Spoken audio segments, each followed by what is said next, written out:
Hello friends, welcome back to my channel Himanshu classes. दोस्तों, BPSC ने जिस तरह के करंट अफेयर्स का प्रश्न हेडमास्टर एग्जामिनेशन में पूछा है, उसको देख करके कहा जा सकता है कि आने वाले एग्जामिनेशन यानी हेड टीचर एग्जामिनेशन में भी इसी तरह के प्रश्न पूछे जा सकते हैं। कहने का तात्पर्य यह है कि हेडमास्टर एग्जामिनेशन में करंट अफेयर्स के प्रश्न 2021 के फरवरी से पूछे गए, यानी हेड टीचर एग्जामिनेशन में भी जो करंट अफेयर्स के प्रश्न पूछे जाएंगे वो फरवरी 2021 से ही पूछे जा सकते हैं। इसी को ध्यान में रख करके दोस्तों, आपको जो तैयारी करनी है वो 2021 के फरवरी से लेकर के आप 2022 के अप्रैल तक आपको इसकी तैयारी करनी पड़ेगी। दोस्तों, करंट अफेयर्स का जो पिछला मेरा क्लास था, जो फर्स्ट क्लास मैं आपके बीच में लेकर के आया था, उसमें मैंने आपको बताया था कि 6 महीने तक की तैयारी कर लेनी चाहिए। लेकिन जब हेडमास्टर एग्जामिनेशन हुआ उसके बाद तो ये कंफर्म हो गया कि आपको कम से कम 15 महीने का करंट अफेयर्स की तैयारी करनी पड़ेगी। और इसी को ध्यान में रखते हुए ये जो दूसरा मेरा क्लास है करंट अफेयर्स का, इसमें मैं शुरुआत से 2021 के फरवरी से मैं आपके बीच में करंट अफेयर्स लेकर के आया हूँ। और मैंने कोशिश किया है कि उसी तरह के प्रश्न को आपके बीच में रखा जाए, क्योंकि अब पैटर्न मालूम हो गया हेडमास्टर एग्जामिनेशन से कि आपसे किस तरह के प्रश्न पूछे जाएंगे। तो उसी तरह के प्रश्न को मैं आज इस दूसरे क्लास में आपके बीच में लेकर के आया हूँ करंट अफेयर्स के। तो दोस्तों, इस वीडियो में मैं जो आपके बीच करंट अफेयर्स लेकर के आया हूँ वो टोटल नंबर ऑफ क्वेश्चंस 100 है, और इसमें 80 क्वेश्चंस जो हैं वो ओवरऑल है और 20 क्वेश्चंस जो हैं वो बिहार रिलेटेड है। तो यहाँ जो फर्स्ट क्वेश्चन है वो है क्रिकेट से रिलेटेड, यानी खेल से रिलेटेड। तो क्रिकेट परिषद का अध्यक्ष चुना गया है, जैसा कि आप स्क्रीन पर देख रहे हैं। क्रिकेट परिषद का जो अध्यक्ष चुना गया है वो जय शाह को चुना गया है।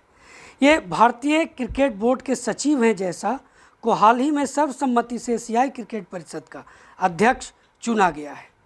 वे बीसीबी के प्रमुख नजमुल हसन पापोन, जो पहले एशियाई क्रिकेट परिषद के अध्यक्ष थे, उनकी जगह लेंगे। बीसीसीआई के मुताबिक 32 वर्षीय जय शाह एसीसी अध्यक्ष के रूप में नियुक्त होने वाले सबसे कम उम्र के प्रशासक हैं। नंबर 2 है कि इच्छा मृत्यु को वैध करने वाला यूरोप का चौथा देश बन गया है। तो इसका जो सही जवाब है वो है पुर्तगाल। पुर्तगाल जो है इच्छा मृत्यु को वैध करने वाला यूरोप का चौथा देश है। देखिए, यूरोप का चौथा और विश्व का 7वां देश बन जाएगा, ये भी आपको याद रखना है। यूरोप का चौथा और विश्व का 7वां देश पुर्तगाल बन जाएगा। थर्ड क्वेश्चन है कि केंद्रीय बजट की जानकारी आसान और त्वरित पहुंच प्रदान करने के लिए केंद्रीय बजट मोबाइल ऐप लॉन्च किया है। तो मैं आपको बता दूं, ये लॉन्च जो किया है दोस्तों, ये निर्मला सीतारमन ने किया है। ऐप के माध्यम से भारत के सभी संसद सदस्यों और आम जनता बजट से संबंधित पूरी जानकारी ले सकेंगे। देखिए, नेक्स्ट क्वेश्चन है कि किसने वर्ष 2020 को रिकॉर्ड पर सबसे खराब वर्ष घोषित किया है? किसने, ध्यान दीजिएगा, रिकॉर्ड पर 2022 को सबसे खराब वर्ष घोषित किया है? तो ये है दोस्तों संयुक्त राष्ट्र विश्व पर्यटन संगठन। इसने 2020 को रिकॉर्ड पर सबसे खराब वर्ष घोषित किया है। इस वर्ष हुआ क्या, क्यों खराब किया? तो इस वर्ष कोविड-19 के प्रकोप को रोकने के लिए लागू अंतर्राष्ट्रीय यात्रा प्रतिबंधों के कारण वैश्विक पर्यटन को बहुत नुकसान हुआ है, इसीलिए रिकॉर्ड पर सबसे खराब वर्ष घोषित किया है संयुक्त राष्ट्र विश्व पर्यटन संगठन ने। क्वेश्चन नंबर 5 है, सेना उप प्रमुख का कार्यभार संभाला है। तो ये इनका नाम है लेफ्टिनेंट जनरल चंडी प्रसाद मोहंती। आपको नोट करना है, कर लें। लेफ्टिनेंट जनरल चंडी प्रसाद मोहंती को सेना उप प्रमुख का कार्यभार दिया गया है। उसके बाद है कि 2020 के भ्रष्टाचार धारक सूचकांक में भारत का स्थान। अब देखिए, इसमें 180 देशों के बीच भारत 86वें स्थान पर रहा है, यानी भ्रष्टाचार में भारत का जो स्थान है 180 में 86वां है, जबकि न्यूजीलैंड और डेनमार्क पहले स्थान पर रहे हैं। यानी सबसे जो भ्रष्टाचार के मामले में पूरी तरह से मुक्त जो देश है उसमें कौन है? न्यूजीलैंड और डेनमार्क। और भारत का स्थान 86। नंबर 7 है कि भारतीय मूल की अमेरिकी को नासा का एक्टिंग चीफ ऑफ स्टाफ नियुक्त किया गया है। अब ये हैं दोस्तों भाव्या लाल, ये आप नोट कर लेंगे कि भारतीय मूल की अमेरिकी जिन्हें नासा का एक्टिंग चीफ ऑफ स्टाफ नियुक्त किया गया है। भाव्या मूल रूप से स्पेस साइंटिस्ट हैं, ये चीज़ भी आपको जानकारी रखनी है। क्वेश्चन नंबर 8 है कि भारत का एक केंद्र शासित प्रदेश हाल ही में कोरोना से मुक्त होने वाला देश का पहला केंद्र शासित प्रदेश बना है। ये क्वेश्चन आ सकता है कि भारत का पहला कौन सा केंद्र शासित प्रदेश है जो कोरोना से सबसे पहले मुक्त हुआ? तो इसका सही जवाब है अंडमान निकोबार द्वीप समूह। ये आपको इम्पॉर्टेंट है आपके एग्जामिनेशन के लिए, क्योंकि कोरोना का समय गुजरा है और इसको ध्यान में रख करके कोरोना से रिलेटेड जो क्वेश्चंस हैं वो आपको ध्यान में रखना है। देखिए, देश की सबसे कम उम्र की महिला पायलट, तो जम्मू कश्मीर की आयशा अजीज देश की सबसे कम उम्र की महिला पायलट हैं। 25 वर्ष की उम्र में देश की सबसे कम उम्र की महिला पायलट ये बन गई हैं। इनका एज मात्र 25 साल हुआ और ये देश की सबसे कम उम्र की महिला पायलट बन गई। क्वेश्चन 10 है कि 2020 लोकतंत्र सूचकांक में भारत का स्थान क्या है? तो इसमें जो भारत का स्थान है ये ध्यान दीजिएगा, 2020 लोकतंत्र सूचकांक, इसमें भारत का स्थान 53वां है। इस सूची में अपने अधिकतर पड़ोसी देशों से ये ऊपर है। ये चीज़ यहाँ पर भारत के लिए एक बहुत बड़ा प्लस पॉइंट है। भारतीय मुक्केबाज महासंघ BFI के अध्यक्ष फिर से किसे चुना गया है? तो इनका नाम है अजय सिंह। देखिए, एक एक इम्पॉर्टेंट क्वेश्चन है और जो आपको ध्यान में नहीं रहता उसे आप नोट करते जाएंगे। 12 है कि गोवर्धन योजना पर एक एकीकृत पोर्टल की शुरुआत तो जल शक्ति मंत्रालय ने की है। गोवर्धन योजना पर ध्यान दीजिएगा, इसके बारे में अभी मैं आपको बता रहा हूँ। शुरू किसने किया है? तो जल शक्ति मंत्रालय ने किया है। अब इस योजना का उद्देश्य है कि मवेशियों और जैव कचरे हैं उनका प्रबंधन करना और किसानों की आय बढ़ाना। इंग्लैंड क्रिकेट टीम के जो रूट 100वें टेस्ट में शतक जड़ने वाले विश्व के कौन से खिलाड़ी बन गए हैं? तो इसका सही जवाब है 9वें खिलाड़ी हैं। क्वेश्चन 14 है कि किस राज्य में देश का पहला आंधी तूफान अनुसंधान केंद्र स्थापित करने की घोषणा की गई है? ध्यान दीजिए, क्या है? आंधी तूफान अनुसंधान केंद्र। तो इसका जो सही जवाब है ये उड़ीसा। देखिए, भारत मौसम विज्ञान विभाग IMD के महानिदेशक डॉक्टर मृत्युंजय महापात्र ने हाल ही में उड़ीसा राज्य बालासोर में भारत का पहला आंधी तूफान अनुसंधान परीक्षण केंद्र स्थापित करने की घोषणा की है। 15 है कि राष्ट्रीय सुरक्षा परिषद के अध्यक्ष कौन है? तो इसका सही जवाब है श्री SN सुब्रमण्यम। श्री SN सुब्रमण्यम को 3 वर्ष के लिए राष्ट्रीय सुरक्षा परिषद का अध्यक्ष नियुक्त किया गया है। नंबर 16 है कि किस राज्य सरकार ने कोविड वॉरियर मेमोरियल का निर्माण करने की घोषणा की है?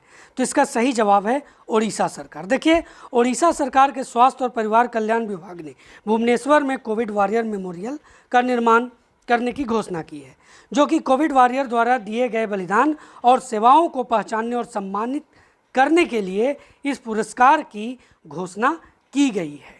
अब देखिए, क्वेश्चन 17 है कि Dada Saheb Phalke international film festival awards के तहत मोस्ट वर्सटाइल एक्टर का खिताब किसे दिया गया है? तो इसका सही जवाब है के मेनन। के मेनन को ये Dada Saheb Phalke international film festival award के तहत मोस्ट वर्सटाइल एक्टर का खिताब दिया गया है।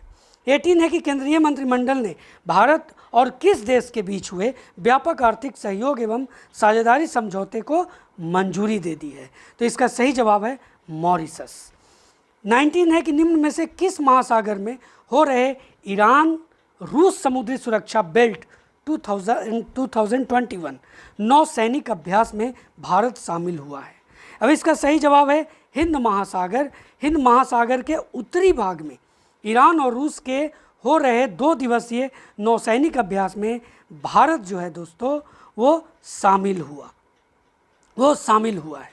अब आगे देखते हैं 20 है कि भारत ने हाल ही में किसे अंतर्राष्ट्रीय सौर गठबंधन के महानिदेशक के रूप में शामिल किया है, तो इसका सही जवाब है अजय माथुर। तो आपको याद रखना है कि अंतर्राष्ट्रीय सौर गठबंधन के महानिदेशक कौन हैं, तो उनका नाम है अजय माथुर। 20 और एक चीज़ और यहाँ पर, इनका जो कार्यकाल है वो 4 वर्ष का होगा, ये ध्यान दीजिए, यानी 2025 तक ये नॉमिनेट हैं। अब इसके हिसाब से ये क्वेश्चन इंपॉर्टेंट हो जाता है। अब चलिए आगे देखते हैं कि केंद्रीय मंत्रिमंडल ने बाल संरक्षण को मजबूत करने के उद्देश्य से किस अधिनियम में संशोधन को मंजूरी दी है, तो इसका सही जवाब है किशोर न्याय अधिनियम 2015। 22 है कि भारत में इलेक्ट्रिक कुकिंग के फ़ायदे के बारे में जागरूकता फैलाने के उद्देश्य से किसने गो इलेक्ट्रिक अभियान की शुरुआत की है, तो इसका सही जवाब है नितिन गडकरी। नितिन गडकरी ने गो इलेक्ट्रिक अभियान की शुरुआत की है। बहुत ही इम्पॉर्टेंट है ये क्वेश्चन। आगे जो है वो बिहार से भी रिलेटेड होगा, इसलिए एक एक क्वेश्चंस को आपको बहुत ध्यान से देखना है, नोट करना है। 23 है कि टोक्यो 2020 ओलंपिक संचालन समिति का अध्यक्ष चुना गया है, तो इसका सही जवाब है जापान के ओलंपिक मंत्री सीको हाशिमोतो को।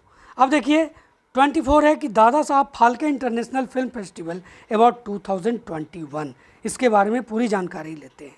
देखिए यह 5वां संस्करण हुआ जो 2021 के फरवरी में हुआ, और इसमें क्या हुआ कि बेस्ट फिल्म का अवार्ड्स जो है वो अजय देवगन की फिल्म जो है तान्हाजी द अनसंग वॉरियर, इसे मिला है बेस्ट फिल्म का अवार्ड, ये नोट कर लेंगे आप। उसके बाद है कि बेस्ट इंटरनेशनल फिल्म का अवार्ड पैरासाइट को मिला है। बेस्ट एक्टर का अवार्ड अक्षय कुमार को लक्ष्मी फिल्म के लिए मिला है। फिर देखिए नेक्स्ट जो है CRPF की राष्ट्र प्रथम 82 वर्षों की स्वर्णिम गाथा, एक पुस्तक है राष्ट्र प्रथम 82 वर्षों की स्वर्णिम गाथा, इसका विमोचन, इस पुस्तक का विमोचन केंद्रीय गृह मंत्री श्री अमित शाह ने इसका विमोचन नई दिल्ली में किया है, ये याद रखने की वाली बात है। T20 क्रिकेट में 100 अंतर्राष्ट्रीय मैच जीतने वाला पहली टीम कौन बन गया है, तो इसका सही जवाब है पाकिस्तान क्रिकेट टीम।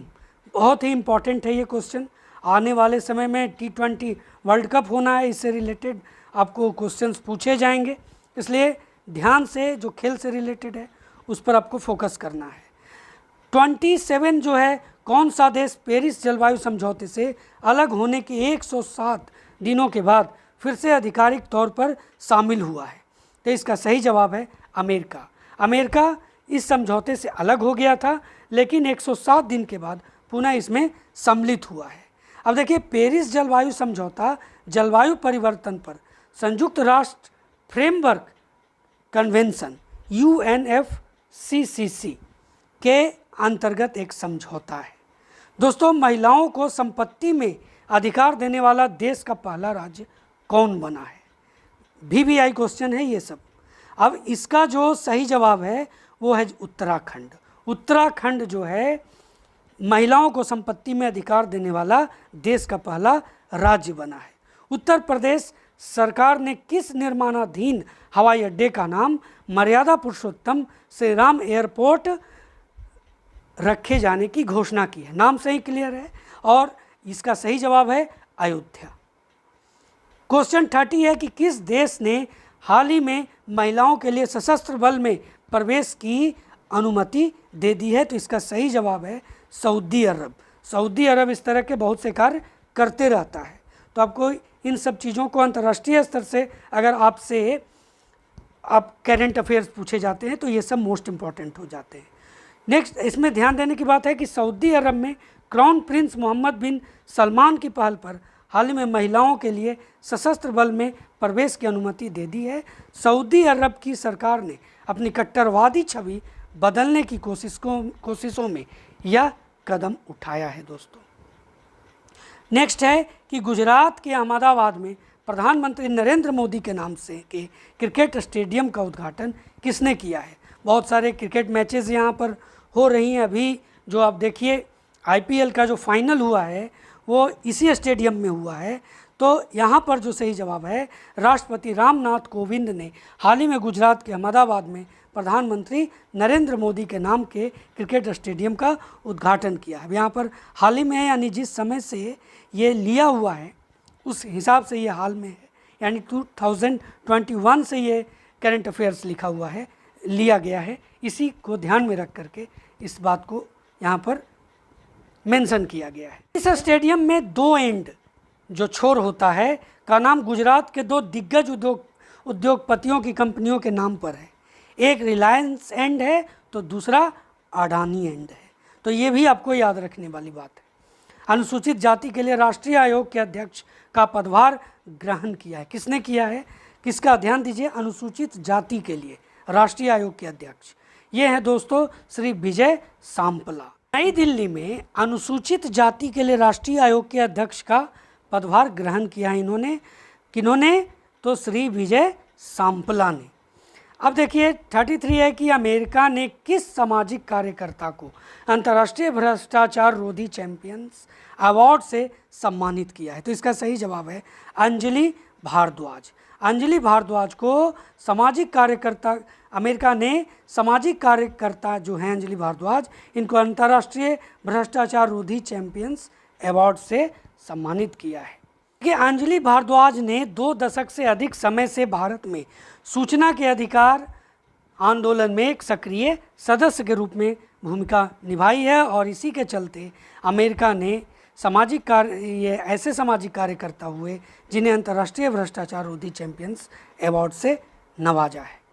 देखिए 34 है कि कौन सा राज्य पुलिस में महिला कमांडो स्क्वाड को शामिल करने वाला देश का 4था राज्य बन गया है। तो इसका सही जवाब है उत्तराखंड। इससे पहले कौन कौन और राज्य शामिल हैं, तो नागालैंड, केरल और पश्चिम बंगाल में महिला कमांडो दस्ते पुलिस में शामिल किए जा चुके हैं और उत्तराखंड जो है इस मामले में 4था राज्य बन गया है। अब है कि किसे एनुअल इंटरनेशनल एनर्जी कॉन्फ्रेंस में ग्लोबल एनर्जी और एनवायरनमेंट लीडरशिप अवार्ड से सम्मानित करने की घोषणा की गई है। तो इसका सही जवाब है नरेंद्र मोदी। भारत के किस राज्य को प्रधानमंत्री किसान सम्मान निधि योजना को बेहतर ढंग से लागू करने के लिए राष्ट्रीय स्तर पर पहला स्थान मिला है। इसकी बहुत चर्चा है, किसकी, तो किसान सम्मान निधि योजना की। इसलिए ये क्वेश्चन बहुत ही महत्वपूर्ण हो जाता है। तो इसका सही जवाब है पहला स्थान जिस राज्य को मिला है वह है उत्तर प्रदेश। उत्तर प्रदेश को पहला स्थान मिला है। भारत के ध्रुवीय उपग्रह प्रक्षेपण यान जो है PSLV C51 के जरिए कितने उपग्रह अंतरिक्ष भेजे गए हैं। ये 19 उपग्रह हैं और ये बहुत चर्चा का विषय था, इसलिए ये जो है इसे आपको नोट कर लेना चाहिए। अगर आपको याद हो गया तो बहुत अच्छी बात है। तो 19 उपग्रह को ध्रुवीय उपग्रह प्रक्षेपण यान यानी PSLV C51 के जरिए अंतरिक्ष में भेजा गया है। 38 के पहले देखते हैं कि ये उपग्रह आंध्र प्रदेश के श्रीहरिकोटा में स्थित सतीश धवन स्पेस सेंटर से लॉन्च किए गए हैं। इन सैटेलाइट्स में चेन्नई की स्पेस किड्स इंडिया का सतीश धवन भी शामिल है। 38 है कि विश्व बैंक की रिपोर्ट के मुताबिक विश्व के कितने देश महिलाओं को पूर्ण समान अधिकार देते हैं। तो इसका सही जवाब है 10 देश। इसमें 10 देश हैं जो महिलाओं को पूर्ण समान अधिकार देते हैं। भारत में ये सुविधा नहीं है। विश्व बैंक की रिपोर्ट के मुताबिक विश्व के 10 देश, इसमें कौन कौन शामिल है आप नोट कर लेंगे। Belgium, France, Denmark, Latvia, Luxembourg, Sweden, Iceland, Canada, पुर्तगाल और आयरलैंड महिलाओं को पूर्ण समान अधिकार देते हैं, जबकि भारत समेत 180 देश ऐसे हैं जो महिलाओं को समान अधिकार दे पाने में सक्षम नहीं है। 39 है कि किस राज्य सरकार ने वरिष्ठ साहित्यकार डॉक्टर सूर्यवाला को भारत भारती सम्मान से सम्मानित करने की घोषणा की है। अब देखिए यहाँ जो आप क्वेश्चन देख रहे हैं कि भारत भारती सम्मान, दोस्तों भारत भारती सम्मान से बहुत सारे एग्जामिनेशन में ये प्रश्न पूछे जाते हैं, तो आपको ये याद रखना है कि ये जो साहित्यकार हैं डॉक्टर सूर्यवाला, उनको किस राज्य सरकार ने सम्मानित करने की घोषणा की है। तो यहाँ पर एक प्रश्न ये भी आता है कि भारतीय सम्मान किस राज्य की सरकार द्वारा दिया जाता है। तो देखिए इसका सही जवाब है उत्तर प्रदेश सरकार। किस देश में तंजावुर की तर्ज पर ग्रेनाइट का सबसे बड़ा मंदिर तैयार किया गया है? तो इसका सही जवाब है ऑस्ट्रेलिया। ऑस्ट्रेलिया में तंजावुर की तर्ज पर ग्रेनाइट का सबसे बड़ा मंदिर तैयार किया गया है। ऑस्ट्रेलिया के मेलबोर्न के श्री वक्रतुंड विनय नगर मंदिर भारत से बाहर पृथ्वी के दक्षिणी गोलार्ध का एकमात्र मंदिर है जिसे ग्रेनाइट पत्थर से तैयार किया गया है। इस मंदिर का डिजाइन विश्व धरोहर तंजावुर के बृहदेश्वर मंदिर के जैसा बनाया गया है। 41 है कि इसरो ने हाल ही में किस महासागर क्षेत्र में DRDO द्वारा विकसित एक उपग्रह सिंधु नेत्र प्रक्षेपित किया? अब यहाँ पर बहुत इंपॉर्टेंट चीज़ है, उपग्रह का नाम जो है सिंधु नेत्र आपको याद रखना होगा। किसके द्वारा विकसित किया गया है? तो DRDO के द्वारा। और मतलब ये जो है कि प्रक्षेपित किया है इसरो ने, तो किस महासागर में? तो इसका जवाब है प्रशांत महासागर। भारतीय अंतरिक्ष अनुसंधान संगठन इसरो ने हाल ही में हिंद महासागर क्षेत्र में DRDO के द्वारा सैन्य और मर्चेंट नेवी के जहाज़ों की गतिविधियों की निगरानी के लिए बनाए गए एक उपग्रह सिंधु नेत्र को प्रक्षेपित किया है। और इस सिंधु नेत्र को बेंगलुरु स्थित PES विश्वविद्यालय के छात्रों द्वारा विकसित किया गया है। दोस्तों, लोकसभा टीवी और राज्यसभा टीवी का विलय कर दिया गया है और इसका नया नाम क्या रखा गया है? मोस्ट इम्पॉर्टेंट है ये। तो इसका नया नाम संसद टीवी है। संसद टीवी का पहला CEO कौन है? तो ये भी आपको याद रखना है और इसका नाम है रवि कपूर। देखिए, विश्व पुस्तक मेला 2021 तो केंद्रीय शिक्षा मंत्री श्री रमेश पोखरियाल निशंक नई दिल्ली शहर में विश्व पुस्तक मेला 2021 के वर्चुअल संस्करण का उद्घाटन किया है। इन्होंने कहा है कि राष्ट्रीय शिक्षा नीति 2020 नई दिल्ली विश्व पुस्तक मेले 2021 की थीम है।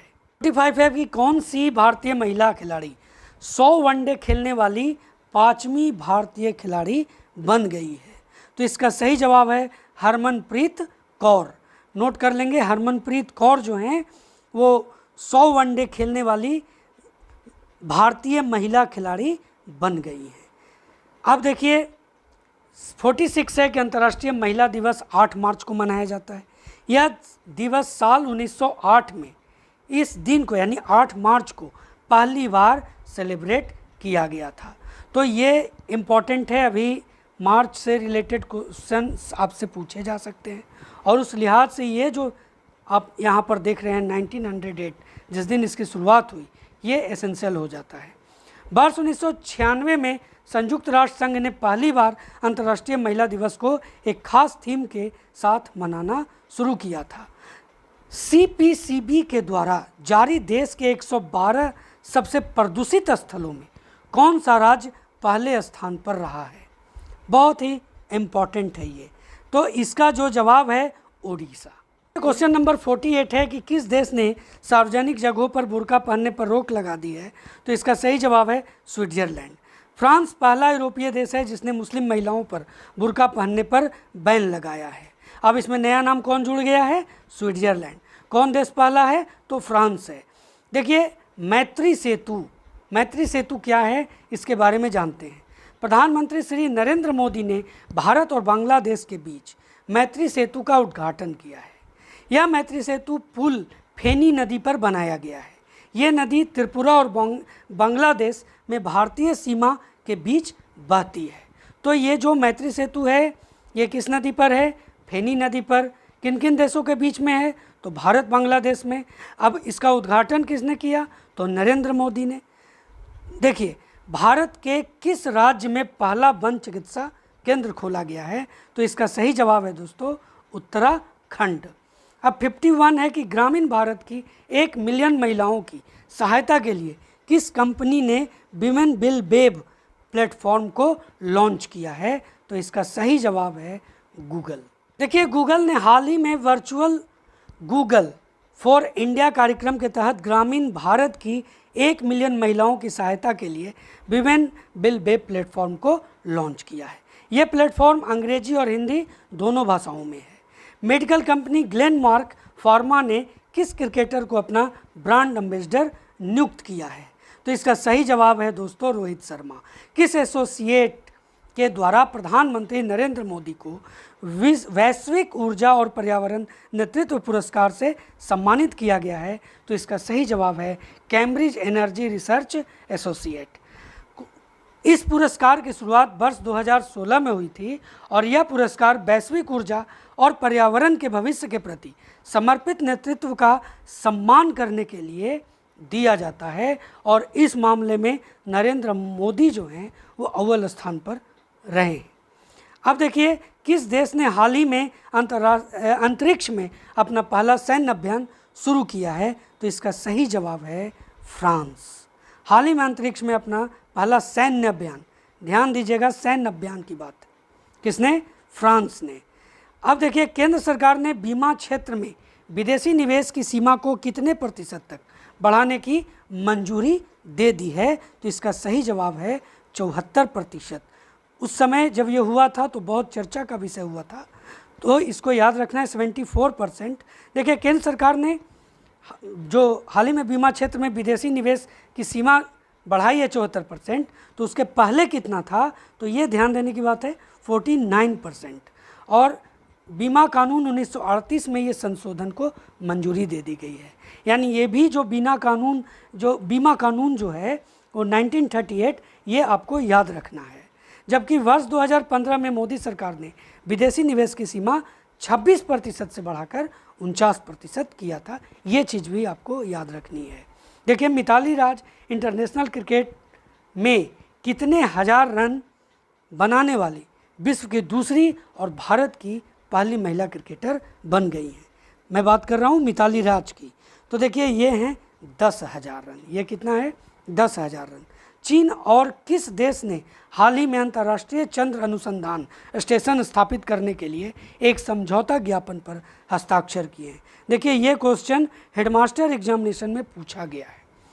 तो इसका सही जवाब है दोस्तों रूस। यानी रूस और चीन के बीच ये जो समझौता हुआ है, उस पर हस्ताक्षर हुआ है, इस समझौता ज्ञापन पर वो हुआ है। अब 58 है कि राष्ट्रपति रामनाथ कोविंद ने संविधान के किस अनुच्छेद के तहत श्री मोहम्मद गौस सुकूरे कमल को एक अतिरिक्त न्यायाधीश नियुक्त किया है? देखिए यहाँ पर कमल को और अलग अलग है ये दोनों, तो किया है। इसका सही जवाब है अनुच्छेद 224। तो ध्यान रखना है कि किस अनुच्छेद के तहत जो है कि अतिरिक्त न्यायाधीश की नियुक्ति होती है। तो इसका सही जवाब है अनुच्छेद 224। तो क्वाड नेताओं का कौन सा शिखर सम्मेलन 2021 में आयोजित किया गया?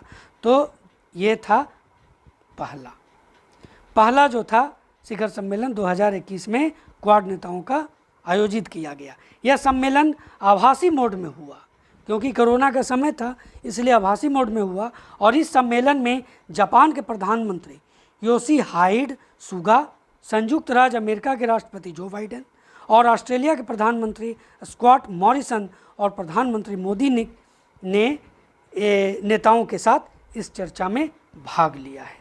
तो प्रधानमंत्री मोदी ने आज़ादी के कितने वर्ष पूरे होने पर गुजरात में आज़ादी का अमृत महोत्सव वेबसाइट लॉन्च किया है? तो इसका सही जवाब है 75। ये याद रखेंगे। स्विट्ज़रलैंड के बाद किस देश ने बुर्का पहनने पर प्रतिबंध लगाया है? देखिए तो स्विट्ज़रलैंड के पहले हम लोग पढ़े, अब मैं इसमें जो आपको नया नाम बता रहा हूँ वह है श्रीलंका। श्रीलंका ने भी ये घोषणा कर दी है। अब आगे है 62 कि उपभोक्ता मामले, खाद्य और सार्वजनिक वितरण मंत्रालय ने प्रवासी राशन कार्ड धारकों के लिए कौन सा ऐप लॉन्च किया है? तो इसका सही जवाब है मेरा राशन मोबाइल ऐप। अब इसमें क्या है? तो जिसके जरिए राशन कार्ड धारक और लाभार्थी पास के उचित मूल्य की दुकान की पहचान कर सकेगा और वहाँ से वो ये चीज़ प्राप्त कर सकता है, अपना राशन ले सकता है। प्रधानमंत्री नरेंद्र मोदी ने किस ग्रंथ का किंडल संस्करण लॉन्च किया है? तो इसका सही जवाब है भगवत गीता। अब है कि कौन फुटबॉल इतिहास में सबसे ज़्यादा 770 गोल दागने वाला खिलाड़ी बन गया है, और कोई नहीं दोस्तों, इसमें है क्रिस्टियानो रोनाल्डो। किस राज्य की कैबिनेट ने निजी क्षेत्र की नौकरियों में 75% आरक्षण करने संबंधी रोजगार नीति को मंजूरी दी है? तो इसमें नाम आता है झारखंड कैबिनेट। देखिए इसमें हरियाणा का भी नाम है, हरियाणा के बाद ये झारखंड कैबिनेट है। अब है कि झारखंड के पहले हरियाणा सरकार ने भी इसी तरह की नीति को मंजूरी दी है।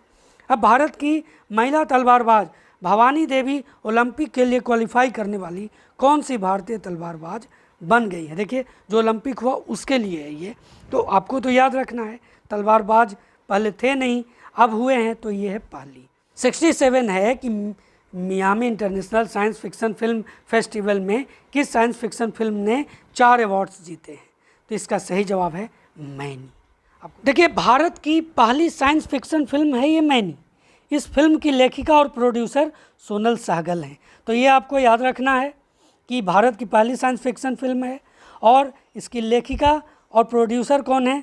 तो सोनल सहगल हैं। अभिनेता आदर्श गौरव की फिल्म द वाइट टाइगर को ऑस्कर अवार्ड के लिए नामित किया गया है। यह फिल्म ब्रिटिश अकादमी of film and television awards के बाद, यानी ये जो इसको बोला जाता है British academy of film and television awards, इसको वाफ्टा शॉर्ट फॉर्म में बोला जाता है, के बाद अब ऑस्कर अवार्ड के लिए नामित हुई है। कौन? The white tiger. देखिए ये जमशेदपुर झारखंड के रहने वाले हैं। कौन? तो दोस्तों ये अभिनेता जो हैं आदर्श गौरव। अब 69 है कि संयुक्त राष्ट्र के द्वारा जारी रिपोर्ट के मुताबिक सबसे ज़्यादा खुशहाल देशों में भारत कौन सा स्थान पर रहा है? बहुत ही इम्पॉर्टेंट है, और इसमें भारत 139वें देश के रूप में रहा है। और दुनिया के सबसे ज़्यादा खुशहाल जो देश हैं वो फिनलैंड है, डेनमार्क, स्विट्जरलैंड, आइसलैंड और नीदरलैंड हैं। फिनलैंड लगातार चौथे वर्ष पहले स्थान पर रहा है। नंबर 70 है कि 67वें नेशनल फिल्म अवार्ड्स में किस फिल्म को बेस्ट हिंदी फिल्म चुना गया है? देखिए ये सब जो भी आप देख रहे हैं बहुत इंपॉर्टेंट है दोस्तों, नोट करते जाएंगे।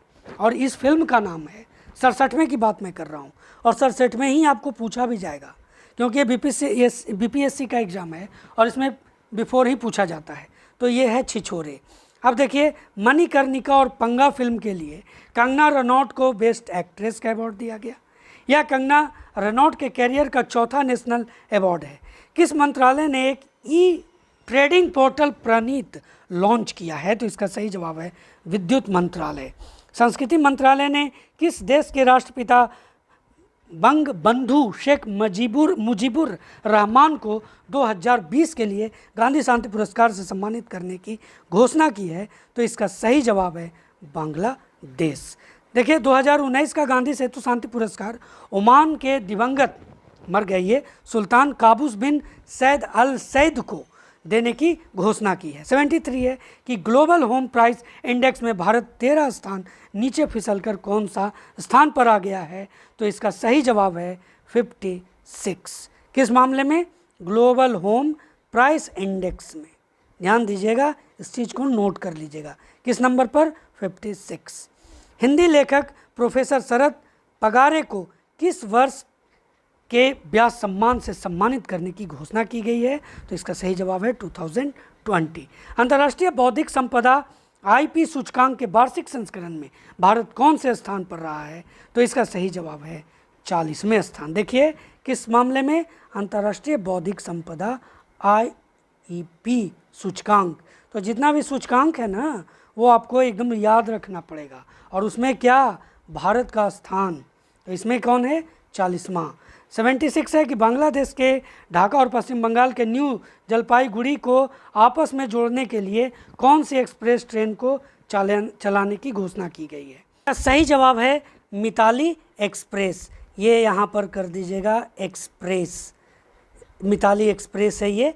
दोनों पड़ोसी देशों के बीच मैत्री एक्सप्रेस ढाका कोलकाता और बंधन एक्सप्रेस खुलना कोलकाता के बाद तीसरी यात्री ट्रेन ये होगा।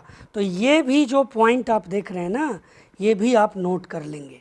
अब देखिए 77 है कि टीबी मुक्त भारत के लक्ष्य को प्राप्त करने के लिए हाल ही में किसने जनजातीय टीबी पहल लॉन्च की है? तो केंद्रीय स्वास्थ्य एवं परिवार कल्याण मंत्री डॉक्टर हर्षवर्धन ने। केंद्रीय खेल मंत्री किरण रिजिजू ने किस योजना को वर्ष 2025-26 तक बढ़ाने की घोषणा की है? तो दोस्तों बहुत ही इम्पोर्टेंट है खेलो इंडिया योजना। है कि भारत और बांग्लादेश के प्रधानमंत्रियों ने किस शहर में बंगबंधु बापू संग्रहालय का उद्घाटन किया है? ध्यान दीजिए, भारत और बांग्लादेश दोनों के प्रधानमंत्रियों ने किस शहर में बंगबंधु बापू संग्रहालय का उद्घाटन किया है? तो इसका सही जवाब है वो है ढाका। दोस्तों इस संग्रहालय में भारत के राष्ट्रपिता महात्मा गांधी और बांग्लादेश के राष्ट्रपिता बंगबंधु शेख मुजीबुर रहमान की डिजिटल प्रदर्शनी है। देखिए बिहार स्पेशल पर अब आ जा रहे हैं। क्वेश्चन नंबर 80 है, जल जीवन हरियाली मिशन किस वर्ष शुरू किया गया है? ये बहुत ही इम्पॉर्टेंट है क्योंकि जन जीवन हरियाली पर बहुत ज़्यादा राज्य सरकार ने फोकस किया है। तो इसका सही जवाब है 2019।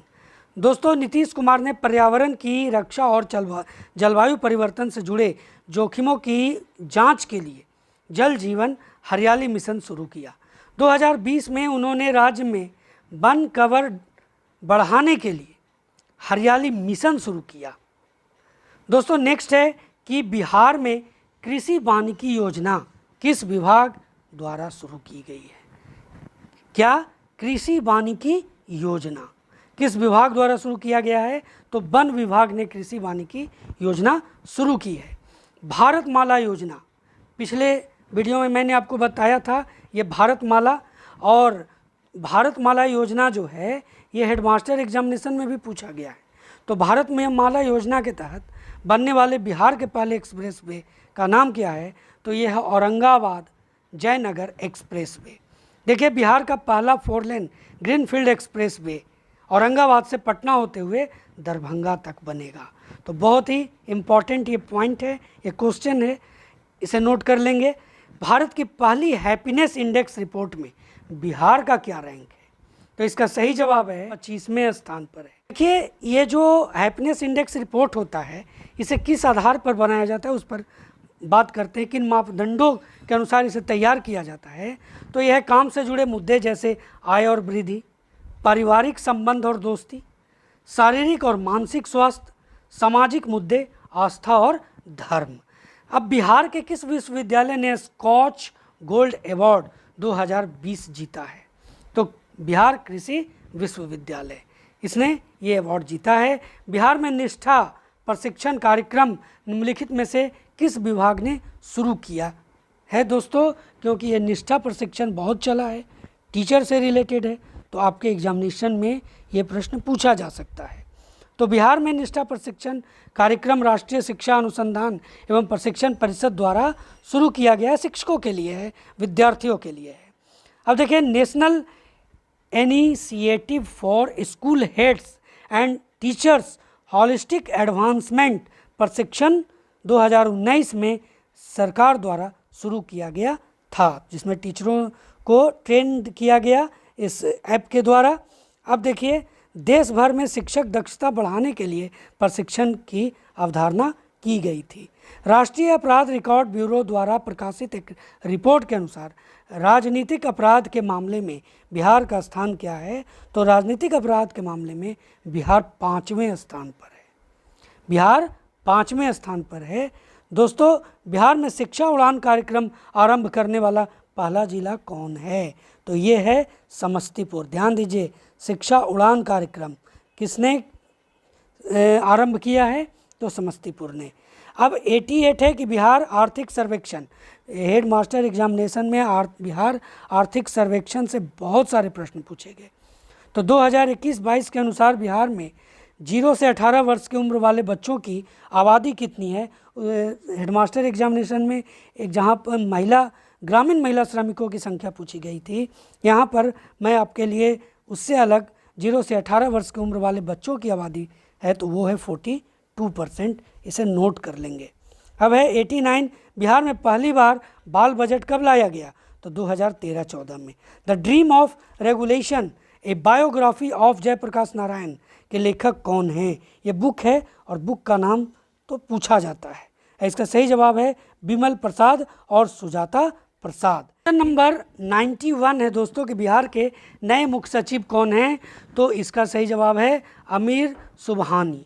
92 है बिहार में महिला की उद्यमशीलता हेतु महिला उद्यमी मेला का आयोजन कहाँ किया गया, तो इसका सही जवाब है पटना।